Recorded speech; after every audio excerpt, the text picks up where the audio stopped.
Om Sadashiva Samarambam Shankaracharya Madhyamam Asmadacharya Paryantam Vande Guru Paramparam Om Namastê.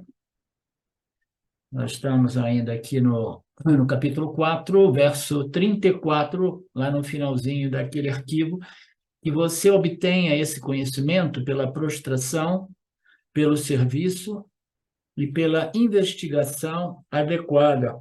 Os sábios irão transmitir conhecimento para você. Aquele conhecimento, Aham Brahmasmi, para você. Então, o ponto aqui, dentro da linha do comentário do Swami Paramarthananda, a respeito deste verso, né, é que você obtenha esse conhecimento através da reverência, da devoção, da humildade, do serviço, né? Esse conceito do serviço ao Guru, ao Gurukula, precisa ser entendido, e nós veremos isso no próximo verso, né? Nos próximos versos, que você obtenha esse conhecimento seguindo o programa, né, védico-vedântico, que inicia com a reverência, a devoção, a prostração, né, e o serviço a Sampradaya, o Gurukula, o Guru. E não somente isso, você vai passando por todo este processo que serve o propósito de purificar e preparar a mente, até que você chegue, né, no final ele fala assim, e principalmente pela investigação adequada, né? Então, a investigação adequada é a fase culminante deste processo espiritual, né, que inicia com a reverência, a devoção, né, a entrega, a prostração, o serviço ao Guru, ao Gurukula, e o processo de autoinvestigação que culmina no autoconhecimento. E aí, não somente isso, mas o Swamiji, ele fala assim, e não pense que você pode fazer isso, né, sem a ajuda de um guru. Ele fala assim, e os sábios são aqueles que irão transmitir aquele conhecimento que liberta, né? Então, também tem esta última frase do verso 34, que deixa bem claro, né, que o devoto, o estudante, o investigador, o buscador, ele precisa de ajuda, como nós sabemos, né? Então, ele vai receber orientação. Qualquer campo de conhecimento, a gente requer um professor, né? Um professor competente. Eu lembro na faculdade, né, que tinha alguns professores que eram famosos por serem competentes, e tinham outros que eram péssimos, né? E aqueles professores que não eram competentes, né, era difícil, porque a gente tinha que tentar aprender praticamente sozinho, um com o outro, né? Porque eles não tinham a capacidade de explicar bem as coisas, ou porque não sabiam realmente, né? Ou porque eram muito falhos, né? Não tinham a capacidade de comunicação, ou comunicação didática, né? Então, aqui ele deixa bem claro, você vai seguir todo esse processo dentro do âmbito do Karma Yoga, né?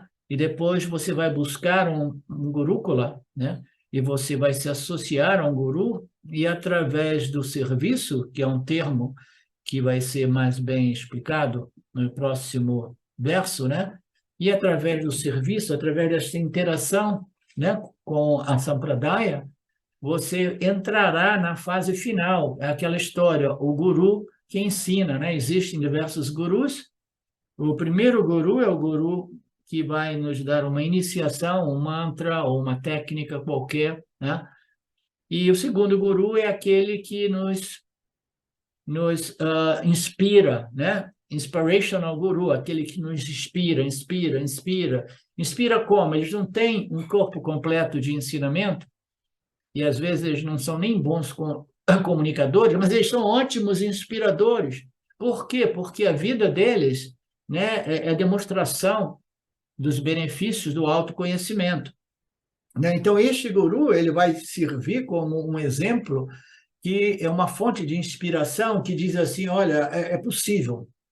A remoção deste sentimento de inadequação, limitação, pequenez, né, do Jivatma, pode ser removido, sim, Você só precisa descobrir quem você realmente é. Procure, procure, procure, procure, mas eles não podem dizer muito mais do que procurem, procurem, procurem, e deixa os discípulos, né, muito inspirados a procurar, mas sem um meio adequado para fazer essa busca, sem um meio adequado para compreender a física quântica. Ah, não, a física quântica existe, e você procure compreendê-la, né? Aqui vai esta fórmula e aquela fórmula, e se vire, né? Então, está faltando o quê? Um corpo de conhecimento, né? Um sistema de ensinamento que permita ao indivíduo compreender esta parte final deste processo espiritual, né?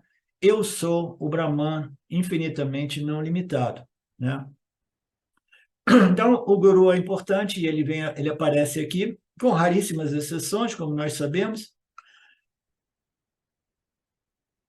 Então, como diz o Swami aqui, o Krishna está dizendo que o Jnana Yoga, né, o Jnana Yajna, ele não pode ser praticado independentemente, né? Então, nós vimos já que todas as outras práticas ritualísticas, você não precisa de um guru, né? O guru de iniciação, ele vai te dar alguns rituais, vai te dar alguns mantras, algumas técnicas, e vai dizer, ó, vai para casa e faz as suas práticas diariamente, faz os seus rituais, né? Repete esse mantra, etc, etc. Você não precisa de um guru para fazer alguma coisa, você recebe, né? Você recebe a prescrição, né? A prescrição é faça isso, dê 3 pulos para o lado, 3 pulos para o outro lado, um pulo de 1 metro para cima, e aí você pode repousar, né? Então, você só tem que praticar aquilo, fazer aquilo, né?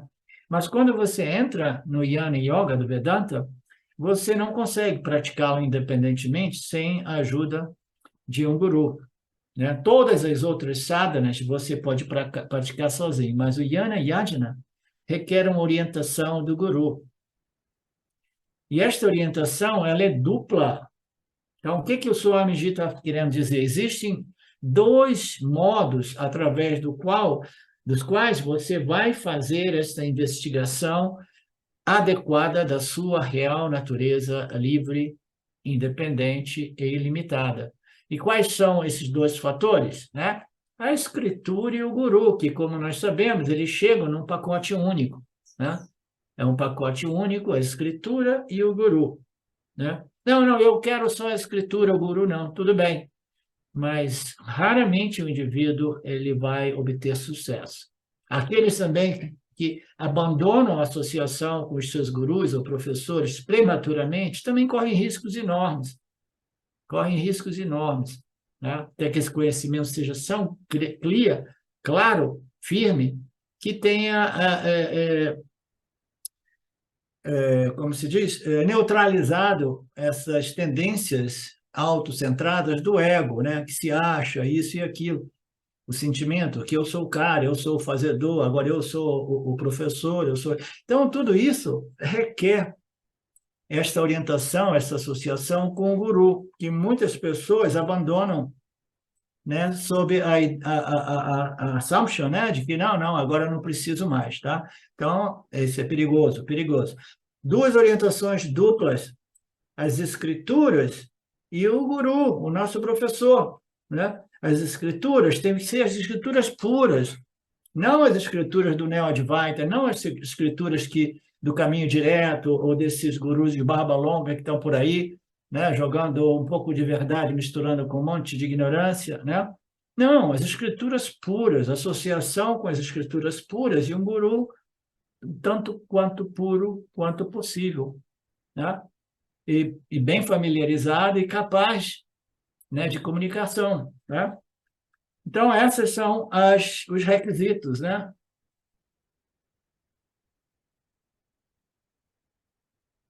Nós sabemos que todos os campos de conhecimento requerem livros, estudos, né? E eles tratam de fenômenos externos, né? As escrituras do Vedanta tratam sobre o ser, né? O ser que é a subjetividade absoluta que existe dentro do eu sou, do Jiva Atma, né? Então, nós temos o micro self, né? o Jiva self, né? Nós temos o Maha self, a existência, nesse sentido, o self é a existência absoluta e a existência do Jiva Atma. O Jiva humano é o único que sabe, eu existo. E esse eu está lá como ser, né? Então, é o Jiva self, o Jiva ser e o Maha ser, o Maha Atma e Jiva Atma, né?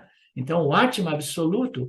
Então, dentro deste âmbito, nós temos que buscar a origem deste Jiva ser e identificá-la como o Maha ser, o Maha Atma. É a única realidade e é a mesma, né? É idêntico, igual à situação de uma onda que se sente individual, até que um dia ela encontre uma onda guru, e essa onda guru vai explicar para ela: olha, você não é uma entidade temporal, né, independente, né, invejosa de outras ondas, com esses problemas, né, de autoestima, sentimentos de inferioridade, de superioridade. Você não é nada disso. Então, o que eu sou?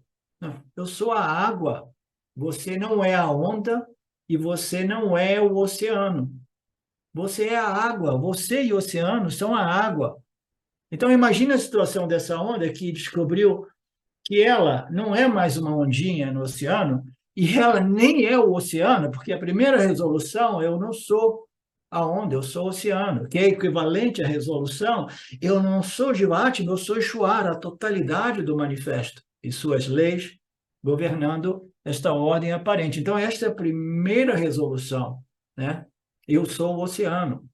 Aí ele encontra um guru dos Upanishads, uma onda guru, uma onda ainda mais sábia, que vem assim: olha, agora você compreendeu que você é o oceano. E isso resolveu muito da sua problemática, muito da sua ansiedade, da sua frustração, né? Mas agora eu vou te dar os ensinamentos finais dos Upanishads. Vai dizer, mas tem mais? Tem mais ainda? Aí esse guru vai, tem mais sim, tem mais sim. O que que é? O que mais que está vindo ainda aí?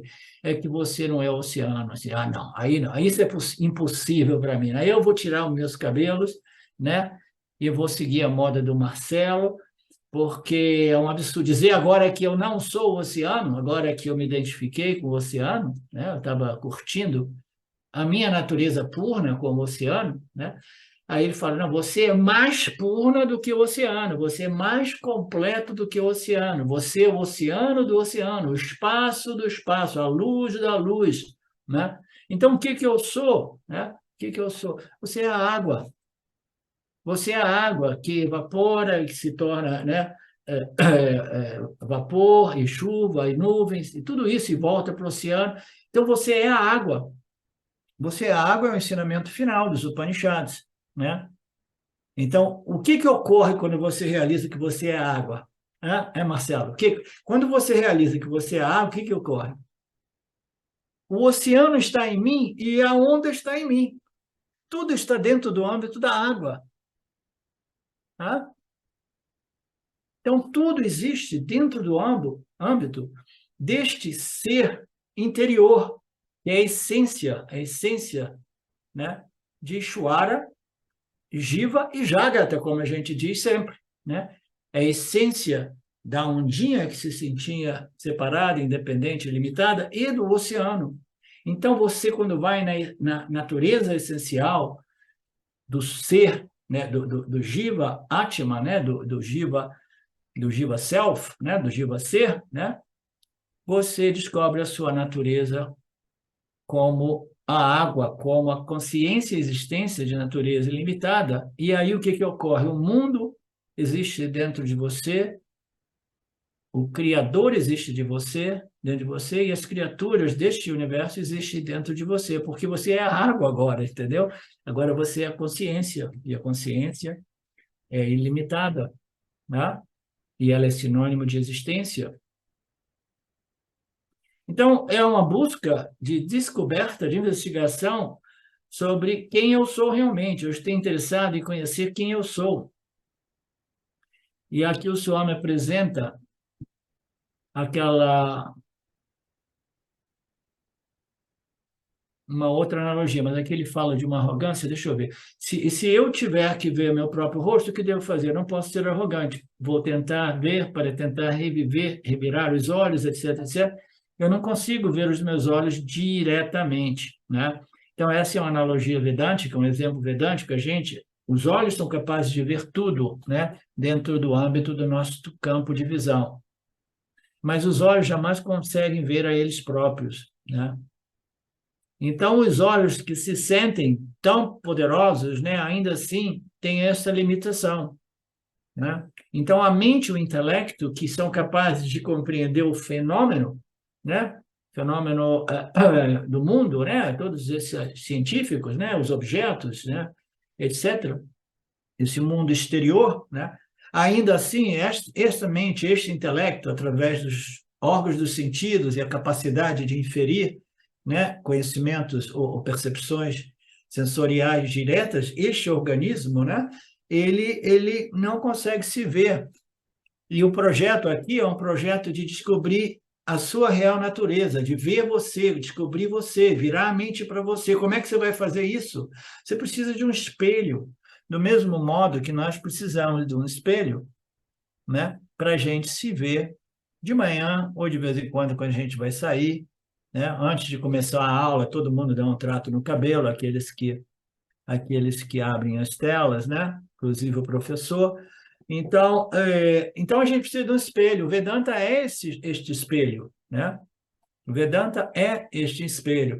Caso contrário, né, a mente se torna arrogante, os olhos, não, eu não aceito nenhum fator externo, nenhum elemento externo, nenhuma ajuda externa, porque eu sou capaz de ver tudo, né? Não, mas você não consegue se ver. Os olhos não conseguem ver a eles mesmos, né? Então, o que eu vou fazer? Eu procuro um espelho. Aí o Swami elabora de modo sempre muito genial. Quando você tem o espelho, neste caso, o que é o espelho? As escrituras. As escrituras é um espelho composto por palavras que compõem frases, que compõem conceitos que irão revelar para o Jiva Atma que ele não é o corpo-mente, mas ele é Satitananda, consciência e existência. Então, este espelho, né, ele é apresentado como a escritura, mas ainda assim ele precisa ser utilizado adequadamente, né? Aí o Swami apresenta este conceito de que se o cara pega o espelho, você quer ver o seu rosto? Sim, você leva o espelho para uma tribo indígena. Não, eu tenho uma coisa aqui que permite você ver você mesmo, né? Aí dá o espelho para a pessoa, aí o espelho está embrulhado no papel, ele olha assim, ele não consegue ver nada. Ele fala assim, não, para você usá-lo adequadamente, você tem que tirar ele do papel, ele está embrulhado, né?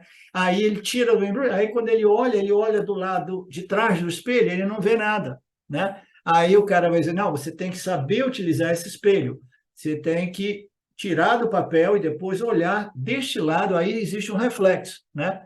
Mas suponhamos que o espelho estivesse ali por muito tempo, tivesse acumulado muita sujeira, ele ainda assim não conseguiria ver, né? Então ele precisa ser lucidado, limpo, etc, etc. Então qualquer pramana, qualquer meio de revelação, ou meio de conhecimento, né? Qualquer espelho precisa ser utilizado devidamente, adequadamente, né? Caso contrário, ele não irá servir o seu propósito, né? Muitas pessoas vêm para o Vedanta, aqui tem, o Vedanta diz que você precisa das escrituras e do professor. Não, professor, não preciso não, porque eu sou fera, né? Eu sou tipo fera, né? Professor, não, todos os escândalos que existem por aí de gurus que se aproveitam, não, né? Eu estive por aí, né? Pegando os pedacinhos, né? Os fragmentos de ensinamentos aí do pessoal por aí, mas agora eu quero dar uma olhadinha nessa história aí das escrituras originais védicas, né? Mas guru, professor, eu não preciso, né? Então, o que ocorre, né? Eu preciso saber como utilizar esse espelho, né? E neste caso, né, a gente precisa antes de tudo, lucidar o espelho, mas o elucidar o espelho nesse sentido não é melhorar as escrituras, modificar as escrituras, é elucidar a mente do indivíduo, de modo que ela possa olhar no espelho, né, e ver o que o espelho está refletindo. Então, essa analogia, ela precisa ser, né, modificada e compreendida que o que a gente precisa é saber utilizar o espelho e, acima de tudo, desenvolver a pureza mental e intelectual, de modo que a gente consiga ver o reflexo que ocorre no espelho do Vedanta. Esse reflexo é uma visão da real natureza não dual do ser e do universo, né? Então, esta visão vedântica ela vai depender de um espelho utilizado devidamente, e a gente vai ver com a ajuda do professor, né? E de uma mente preparada, purificada, para conseguir desenvolver e manter aquela visão vedântica, aquela compreensão vedântica, né?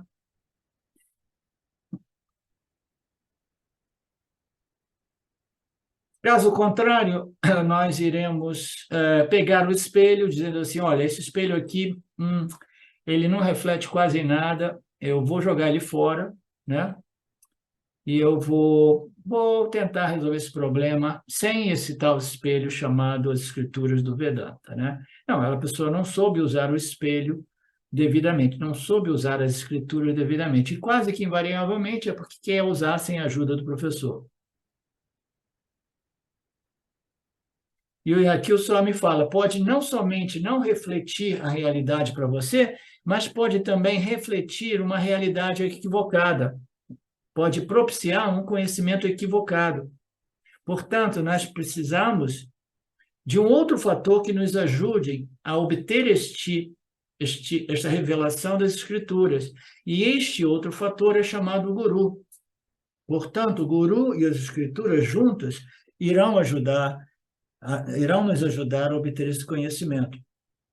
Por isso, Arjuna vai a Krishna buscando o Guru. Então, nós passamos para o próximo.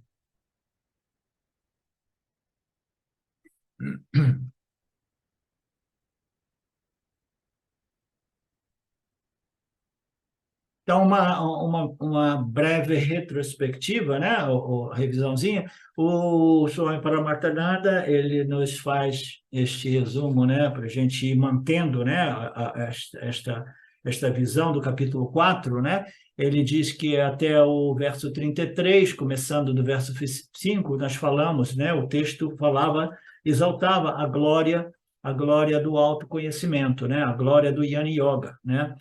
E a partir deste verso 34, o Cristo muda de assunto, né, de tópico, e ele começa a falar sobre os meios para adquirir este autoconhecimento. Como alguém pode adquirir o conhecimento?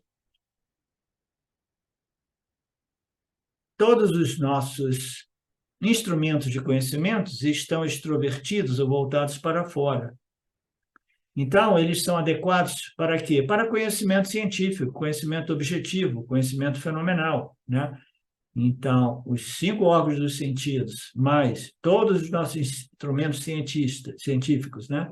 Mais a mente, o intelecto e sua capacidade de inferir, irão produzir conhecimentos, né, objetivos do mundo científico, do mundo do fenômeno objeto, né? Elas vão revelar o mundo objetivo. Mas, infelizmente, nós não temos nenhum instrumento que nos permita, né, conhecer a real natureza do conhecedor que quer conhecer tudo que existe objetivamente. Por isso que a gente diz, né, todos os nossos textos, o ser não é disponível como um objeto de conhecimento. Ainda assim, ele pode e deve ser conhecido, mas não objetivamente como algo percebido e conhecido meramente através dos órgãos dos sentidos e a mente. Então, como é que você vai conhecer a si, se o ser não é um objeto de conhecimento, né? Então, você não pode conhecer o ser que você conhecer, as escrituras nos revelam o ser, ainda assim, não é um conhecimento objetivo, né? Mas, ainda assim, esse conhecimento é possível, e nós vimos em todas as nossas escrituras, que provam que ele é possível né? Embora ele não seja um conhecimento objetivo, né? Alguém tem uma ideia de como este autoconhecimento ocorre? Se alguém puder me ajudar a explicar isso?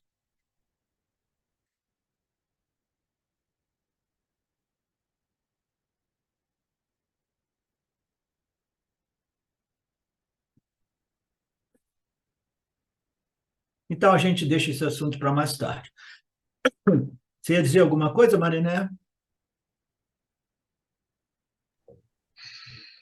Posso arriscar? Você está certo, mas acho que seria de uma forma, um conhecimento de forma direta, seria isso? Mas o que significa um conhecimento direto? É que você vai se aprofundando nos estudos, na escritura, que é um conhecimento de uma forma indireta, né? E até que vai conseguindo clarear o entendimento e chegar E o que é o conhecimento numa direto? visão. Hã? O que é o conhecimento direto? É que viria direto, como se diz, como vou falar, não é, é uma coisa que não é, não tem como, não é, é um conhecimento que seria um esclarecimento, algo que aqui Ok. a gente não conseguiria ver, é uma coisa assim Então, vamos que, ver o que a Betânia quer dizer. tá bom. Conhecimento direto é a certeza absoluta de que eu sou a consciência, e sem dúvida, em nenhum momento, né, em todo momento, essa certeza está presente. Eu acho que esse é o conhecimento direto. Esse é um aspecto do conhecimento direto, quando nós dizemos que é um conhecimento firme e não sujeito ao esquecimento. Mas dentro do contexto do que nós estávamos falando, que eu estava dizendo, esse conhecimento direto é um conhecimento a respeito de quê? Do ser, a respeito de quê? De Brahman. Então, as escrituras nos dirão tudo a respeito de Brahman.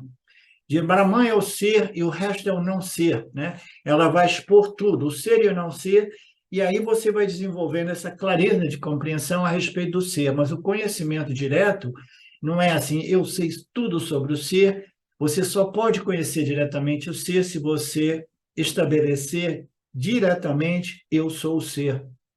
Você só pode conhecer o ser como eu sou o ser, porque o ser não é um objeto que seja algo outro que você, entendeu? Ele é a sua consciência, a sua existência, ele é a natureza da água, que é a natureza da onda, que é a natureza do oceano, é somente uma água. O ser existe. Veja bem, o ser existe, a consciência existe, manifesta como seres conscientes e seres inconscientes, ou seres inertes, né? Então, quando a gente diz que o ser se manifesta como Jiva Atma, humano principalmente, o Jiva humano, é porque nós temos eu sou, eu existo. Então, a existência é reconhecida pelo aspecto consciência de Brahman, manifesta como o ser individual, que é o ser absoluto. Então, somente este ser individual, ele tem a capacidade de estabelecer a sua real natureza, a sua real identidade como água, que é a lei do oceano e da onda. Então, o Jiva Atma, e somente o Jiva Atma, pelo menos neste planeta, tem o potencial de reconhecer a sua natureza como existência pura e consciência pura, que se manifesta como a existência, consciência individual, chamada Jiva Atma. Então, este ser individual é o ser universal, eterno, do mesmo modo que uma onda é água, a mesma água, entendeu? Que é a natureza também do oceano, e a natureza dos lagos, dos rios, das chuvas, né?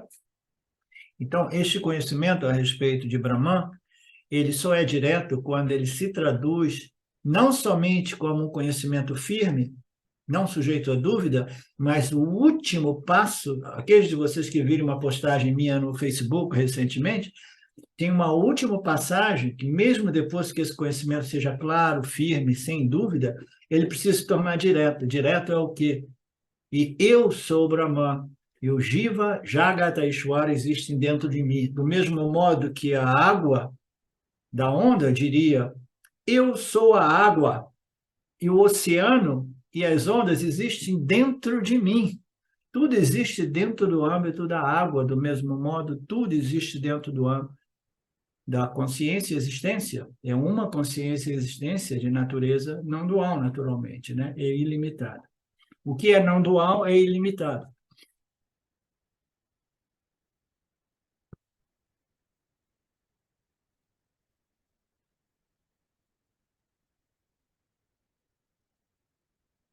Então, só existe uma possibilidade de você conhecer o ser. Você precisa de um pramana, um meio, um olho do olho, nessa história do terceiro olho, do sexto sentido, né? Então, você tem que ter uma ajuda externa que possa permitir a você, né, ver o reflexo seu que ocorre dentro do âmbito das escrituras. As escrituras vão desenvolver essa visão, né? Então, existe apenas este método, né? Você precisa desse espelho vedântico, que irá revelar para você a sua real natureza. O espelho comum irá revelar para você o quê? O seu corpo físico, né? A gente se vê no espelho. Ninguém vai no espelho. Imagina se a gente tivesse um espelho que a gente pudesse ir lá dar uma olhadinha assim, olha só, olha, eu estou vendo no espelho aqui, a minha mente agora está assim assado, o meu intelecto está assim. Olha o meu corpo causal. Não, o espelho que nós conhecemos reflete somente o corpo físico, né?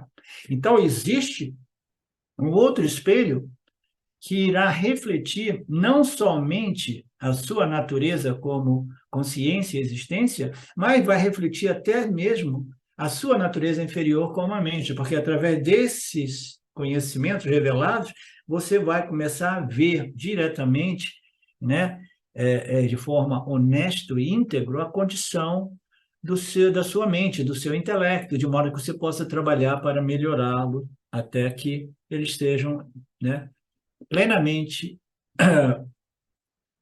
fits, né? Plenamente prontos para esse conhecimento direto.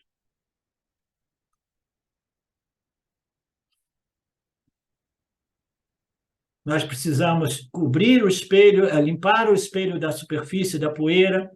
Neste caso, eu fiz a modificação nesta analogia, explicando, né, que um espelho precisa... Eu tenho que limpar meu espelho o tempo todo aqui. Eu tenho um modo de lavar o dente, de passar, porque, bom, pinga tudo no espelho. A Silvia está sempre brigando comigo. Eu tenho que limpar o espelho, né? A gente não precisa limpar as escrituras.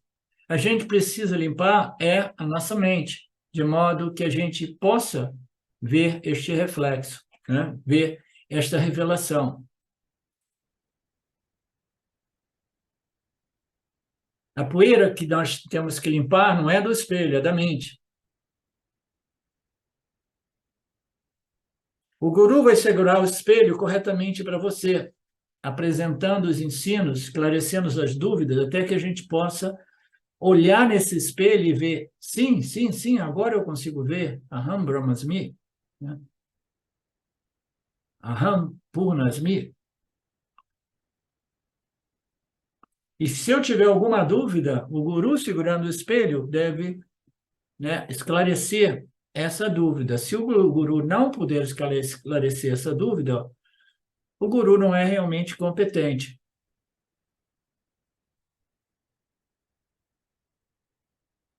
Então, as poeiras ocorrem no nível de compreensão do indivíduo, ou seja, na mente do indivíduo, e o guru deve estar lá para remover esses obstáculos, esses mal-entendidos, essas interpretações equivocadas e etc., né, que é colocada como a poeira no espelho.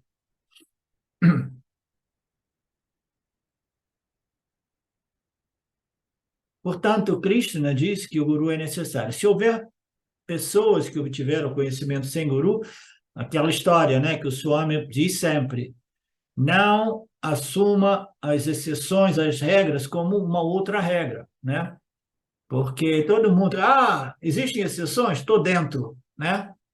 Eu, naturalmente, né, eu sou, né, eu sou brilhante, né? Eu sou, né, fera tudo que eu quero na vida, eu consigo, obtenho, eu chego sempre lá em cima, né? Uma pessoa de sucesso. Agora eu cheguei no mundo espiritual, eu também sou exceção.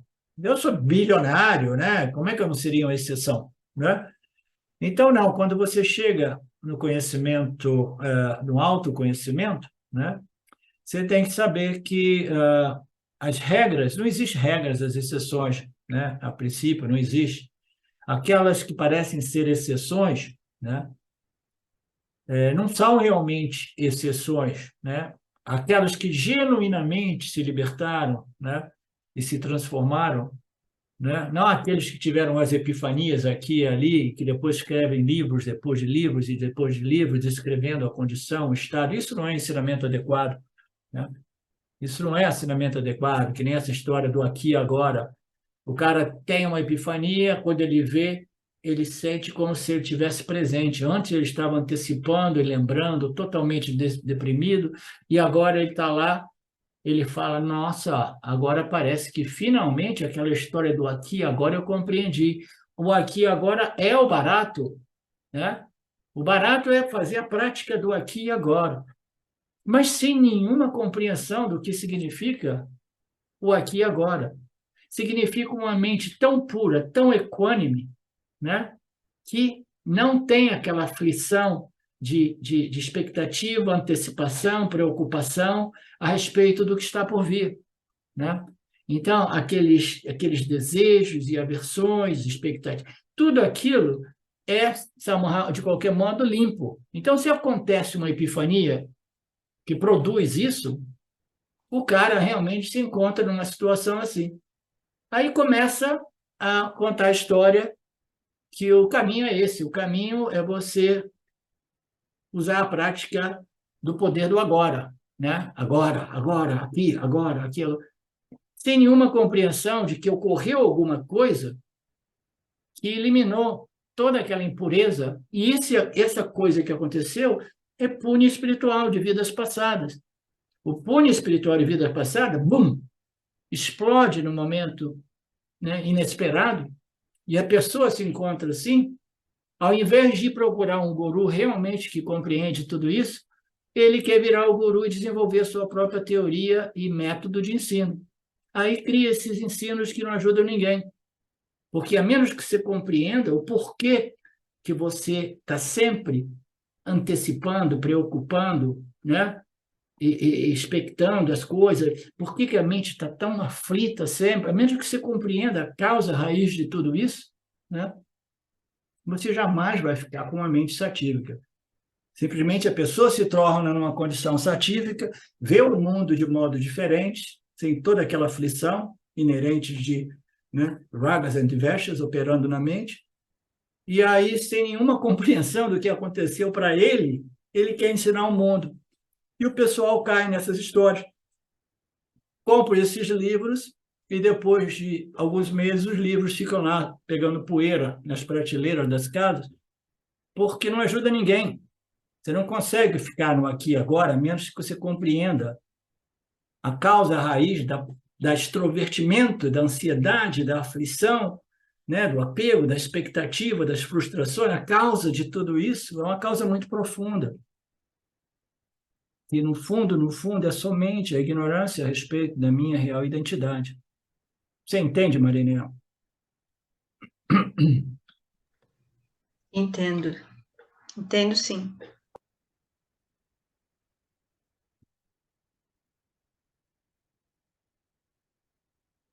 Mas, ainda assim, existe lugar para tudo. Então, esse tal guru, ele se classifica em que tipo de guru? Esse tal guru, ele é um guru que inspira, um guru de inspiração, né? Aconteceu comigo, no meio da praça, pum, né? Então, é um guru que vai inspirar as pessoas a buscarem uma certa condição mental na qual esta ansiedade, este medo, esta problemática psicológica humana se resolve, né? Mas não se sabe exatamente se esses gurus com ensinamentos próprios, fundados nas suas epifanias, se eles são realmente liberados ou não. Isso ninguém sabe realmente, entendeu? Porque é aquela história, em terra de cego, a pessoa que tem um olho é rei, né? Então, quando a gente vê determinados indivíduos desses fazendo palestras para 1.000 pessoas, cobrando um dinheirão cada uma, porque o cara ficou famoso e ganhando, né, US$ 500.000 numa palestra, né? Aquilo já é uma sinalização um pouco estranha, entendeu? Um pouco estranha.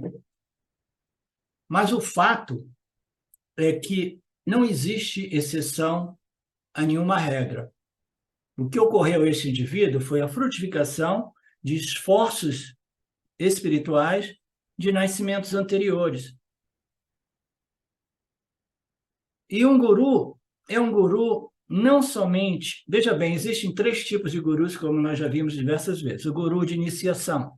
O guru de iniciação, o que ele vai fazer? Ele vai dizer a você, olha, faça essa técnica, faça esse ritual, né? Faça este mantra, né? Faça este exercício, né?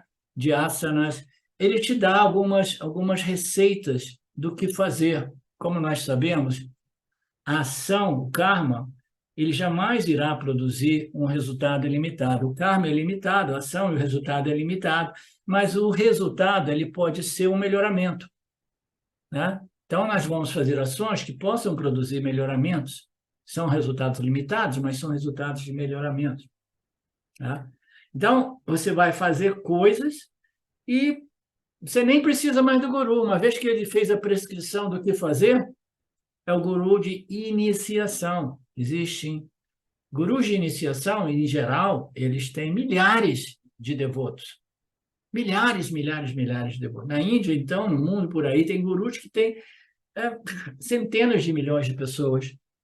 Ele simplesmente inicia as pessoas, faça isso, não faça aquilo, e aí começa a falar um pouco de psicologia, disso e aquilo, né?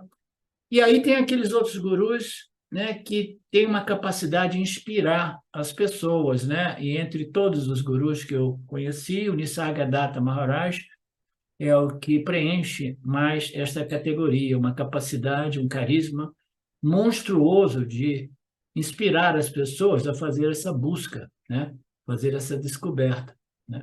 E aí existe o terceiro guru, que é o guru que a gente chama de teaching guru.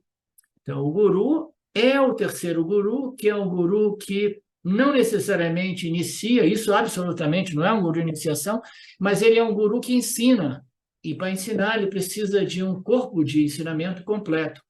Então, ele ensina não as suas ideias próprias, mas ele ensina as escrituras reveladas. E ele precisa também de ter um certo elemento de inspirar os seus alunos, porque senão o pessoal, depois de um tempo, né, fica frustrado, cansado, etc., etc., né? É por isso que as escritoras estão sempre fazendo esse mesmo movimento. Começa a falar sobre o que é o ser, o que é não ser, o que é o Karma Yoga, isso e aquilo, as práticas, e, de repente, no final, ele fala assim, agora, os benefícios, né? Os benefícios do autoconhecimento, porque ali, todos nós podemos nos inspirar, dizendo assim, uou, existe um benefício, e esse benefício é real, né? Do ponto de vista prático e do ponto de vista filosófico, né? Então, esses 3 gurus, né? Então, o guru de Arjuna, o guru de Arjuna, que é o Krishna aqui, ele também fez o papel desses outros, né? Ele não fez também o papel de um guru de iniciação, mas ele fez um papel de guru de inspiração, porque ele tentou inspirar Arjuna a fazer a coisa certa. Antes ou depois, primeiro ele tentou Karma Yoga, depois ele viu que não funcionou, ele começou a fazer o papel mais do guru de inspiração. Ele estava tentando motivar Arjuna a fazer a coisa certa, tentando até mesmo dizer, olha, você tem que ser realmente macho, cara, você não pode se comportar como uma galinha, né? Ou como, né? Porque o exército inteiro, o Dharma, depende de você, né? Então, ele tentou estimular Arjuna nesse nível também, de inspirá-lo. Mas, no final, ele compreendeu a única coisa que virá resolver esse problema são os ensinamentos, né? Então, ele se tornou o guru que ensina, né? The teaching guru, quando ele viu que não tinha jeito. Eu vou ter que... É por isso que ele nos concedeu 18 capítulos do Gita, né? Porque ele disse, ó, não serviu isso, não serviu aquilo, o caminho direto diz, você, a consciência, nada vai te afetar, nada vai afetar a sua família do outro lado do campo, tudo é perfeito, nada realmente é existente, isso passou por cima da cabeça de Arjuna, né? Aí ele começou a falar um pouco de Karma Yoga, né? De Swadharma e Dharma, também ele muito confuso por causa do seu sentimentalismo, a sua fraqueza sentimental a respeito, né, dos outros, e no final ele falou, não tem jeito, eu vou ter que trabalhar duro aqui e desenvolver 18 capítulos, né, para poder remover ou purificar a mente de Arjuna de modo que ele seja livre de toda esta confusão. Então, a iniciação vai te dar um mantra, vai te dar isso e aquilo, né? Mas, no final das contas, os gurus de inspiração também vão servir um certo propósito, mas, no final, todos nós precisamos de um guru que ensina, a teaching guru. O Krishna também tentou ser um guru inspirador, mas não funcionou. Alguns minutos ele tentou, provocando o ego do Arjuna, mas não funcionou. Aí ele diz, Arjuna, não conceda a falta de masculinidade. Esse estado seu não combina com a sua grande imagem do general do seu exército, né? Você está parecendo o quê? Parecendo um frouxo, né? Como a gente dizia no passado. Desista dessa fraqueza de coração, levante-se e lute, né? Pela passagem no capítulo 2. Você é o grande Arjuna, você inspirou todos os seus comandantes e coronéis e guerreiros, né? Ele jamais poderia dizer, Arjuna, repita esse mantra, cante esse mantra regularmente, e aí você vai, né, conseguir fazer a coisa certa. Ele sabia que um guru de iniciação não ia resolver o problema de Arjuna, em outras palavras, né? Eu vou tentar inspirar para tentar evitar de ter que ensinar os Vedas em sua completude, né? Em sua integridade. Quando Krishna quis remover a ignorância de Arjuna, Krishna direto atuou como um guru ensinador, teacher guru, né? Teaching guru. É importante que nós compreendamos a diferença entre um guru iniciador, um guru inspirador e um guru ensinador, né? Então, aqui o Swami ele faz uma elaboração ainda mais clara para todos nós a respeito do que seja um teaching guru, né? O teaching guru é aquele que ensina os ensinamentos completos e de modo sistemático, né? Exatamente como qualquer outra ciência, como a física, a química, a matemática. Você não pode ensinar uma ciência, né, começando do fim, ou pegando uns pedacinhos aqui e ali, entendeu? Ou misturando. Não. Então, por exemplo, você vai fazer 5 anos de física quântica para compreender os princípios básicos. Você não pode pegar uns fragmentos do primeiro ano, aí depois misturar, depois um pedaço do 5º ano, do 4º ano, 3º ano, entendeu? Você vai fazer uma confusão na cabeça dos seus alunos. Então, o ensino do Teaching Guru é um ensino que quase ninguém tem interesse nos dias de hoje. Eu me inspirei em Swami Paramarthananda porque ele é o único guru vivo nos dias de hoje, da nossa Sampradaya, que mantém esta sistematização tradicional dos ensinamentos dos Upanishads, né? Ele não somente ele sempre foi o discípulo mais brilhante de Swami Dayananda. Ele não somente, diversas vezes, James Schwartz falou publicamente que o Swami Paramarthananda é o meu guru, né? ele aprendeu, e tem aprendido, agora não sei mais, ele estudava, ouvindo as aulas do Swami Paramarthananda, o Panchadasi, do James, ele foi todo ele extraído dos áudios de Swami Paramarthananda. Naquele tempo nós não tínhamos as transcrições, só áudios, né? Quando ele fez o primeiro Panchadasi, ele fez mais ou menos até o capítulo 5, eu estava lá de pessoa, e ele disse, não, eu tenho que confessar para vocês, há um ano eu voltei para a escola, eu sou estudante de novo, eu estava ouvindo, estudando as exposições do Swami Paramarthananda, porque ele é muito mais brilhante do que eu, ele falou claramente isso para a gente, né? Então, o que é um teaching guru? Ele ensina as escrituras sistematicamente como qualquer outra ciência, né? É um ensino sistemático e desenvolvido como capítulo, verso por verso, capítulo por capítulo, texto por texto, né? do mais simples até o mais sofisticado, gradualmente. Isso era a tradição, porque na tradição existiam os gurúkulas, né? Onde as pessoas iam lá e gradualmente entravam nesses programas de ensino, né?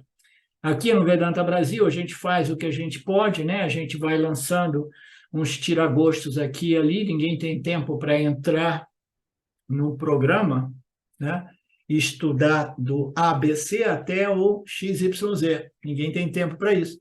Quando eu vim para o Brasil, eu tinha essa fantasia que, de repente, a gente talvez pudesse criar esse espaço, né? Virtualmente ou até mesmo fisicamente, presencialmente, tipo uma mini comune, voltada para esse estudo sistemático do Vedanta e a autossuficiência, né? Mas não rolou e eu não tenho nenhum problema a respeito disso. É um ensino sistemático que se desenvolve gradualmente dos textos mais simples até os textos mais complexos, verso por verso, capítulo por capítulo, exatamente como o Paramarthananda,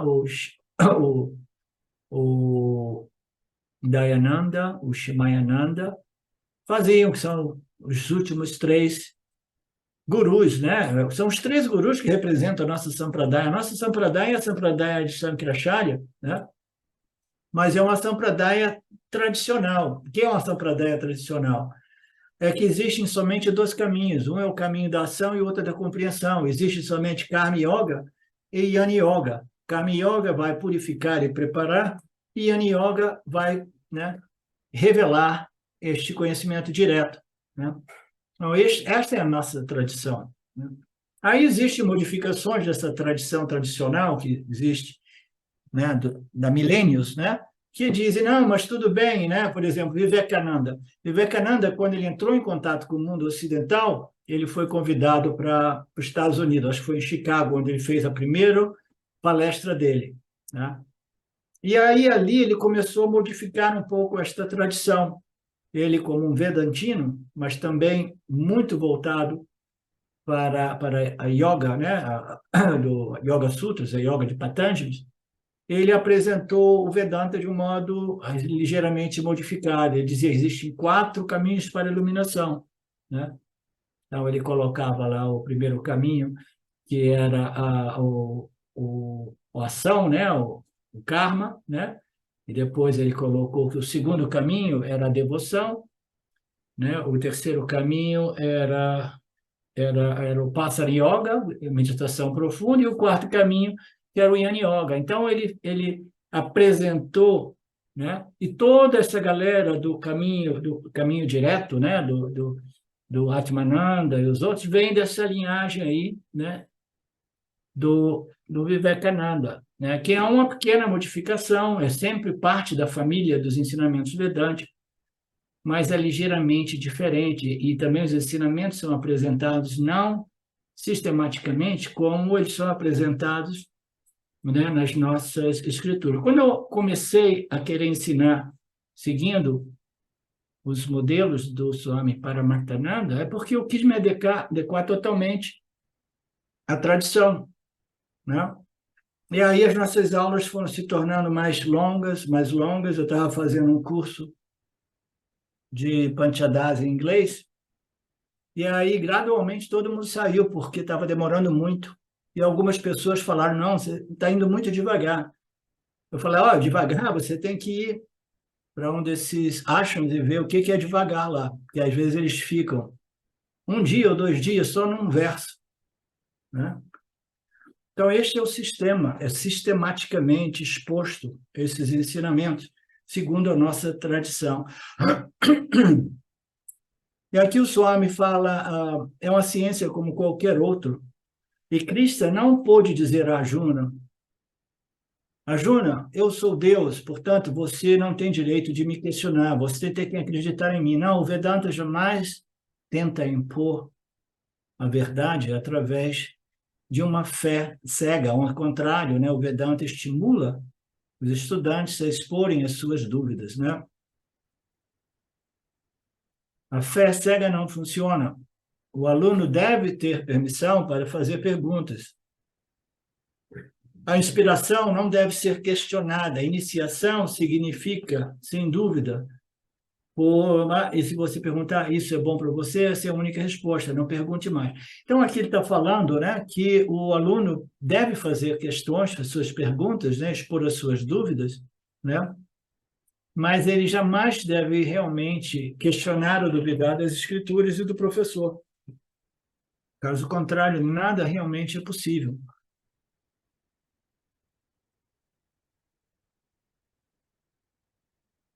Tá? Então, tem alguma coisa sobre os mantras. Ele não apresentou nenhum mantra para Arjuna. Ok. Então, isso já foi coberto. Então, a exposição dos ensinamentos por um guru de ensinamento, guru ensinante, né? Ele envolve a exposição da lógica apresentada, né? Sob a luz dos ensinamentos, né?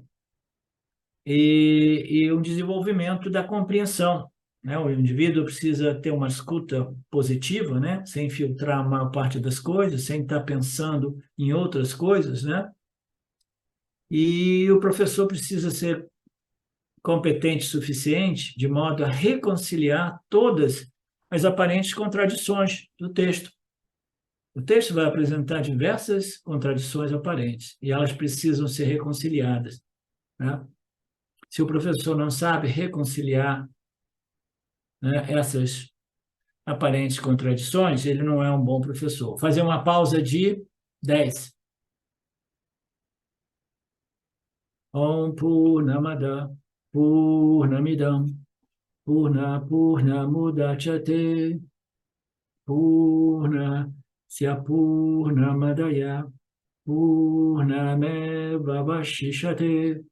Om Shanti Shanti Shanti. Namastê. Olá, queria trazer aqui para vocês o quanto eu tenho me beneficiado dos ensinamentos do Vedanta. Esses ensinamentos do Vedanta, eles mudaram a minha vida, o meu estilo de vida, né? A partir de uma compreensão sobre Jagata, o mundo, sobre essa pura inteligência, Ishvara, sobre o Jiva, né? A mente, o funcionamento, sobre a aplicação do Karma Yoga diariamente na vida, o quanto isso beneficia a purificação da mente, né? Para poder daí acessar aquilo que é mais valioso. Aliás, eu diria sem valor estimável, inestimável, né? Uma riqueza profunda, que é a compreensão sobre os ensinamentos de Satya, a consciência, a existência ilimitada que sou. Bom, eu sou uma aluna de Vedanta, desse grupo, Vedanta Brasil, que iniciei a jornada, estou no começo da jornada, mas essa jornada seria impossível sem o apoio diário de um professor qualificado, o professor Arlindo Nagar, nosso professor, que dedica a sua vida, que dedica as batidas do seu coração exclusivamente para o ensino do Vedanta. Ele gosta de usar a frase, o coração que se doa, recebe. Então ele é esse coração que doa. E aí a minha pergunta e o meu convite é: e você? Tem se beneficiado também dos ensinamentos, da compreensão, da clareza desses ensinamentos que são trazidos para nós? Sim? Se sim, o coração que doa, recebe. Então, o convite é: se você se beneficia, você pode também fazer uma doação. Essa doação, ela é necessária, apropriada, para a manutenção, né, desse ensinamento vivo diariamente para nós. E é um convite para que a gente possa nutrir esse grupo com o dar e o receber. E se você se beneficia, tenho certeza, qualquer valor mensal é suficiente. É o valor que o seu coração sentir, mas é um valor apropriado. Bom, meu recado é esse. Eu agradeço imensamente e não tenho palavras para dizer o que é o Vedanta na minha vida. Só dizer gratidão. Gratidão, Ishwara, gratidão, professor, gratidão a Sampradaya, gratidão. Obrigada.